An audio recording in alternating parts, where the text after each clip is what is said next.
Hi എടാ, എൻ്റെ പേര് സുബിൻ എന്നാ. ഞാനൊരു പോർട്രേറ്റ് ഫോട്ടോഗ്രാഫറാണ്. കണ്ടിട്ട് ഇൻസ്റ്റാഗ്രാമിൽ എന്താ I D shorts by Subin എന്നാ.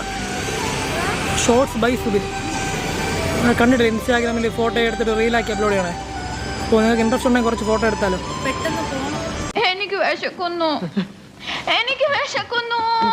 എടുക്കാം, ഒരു 5 മിനിറ്റ് പെട്ടെന്ന് എടുക്കാം. ഓക്കെ ആണോ? പെട്ടെന്ന് സെറ്റാക്കാം. ഓക്കെ അല്ലേ? ഇയാളുടെ പേരെന്താ? ഇയാളുടെ പേരോ? പഠിക്കുകയാണോ? ട്രിവാൻഡ്രത്ത് തന്നെ വീട്. അപ്പോൾ എടുക്കാമല്ലോ അല്ലേ?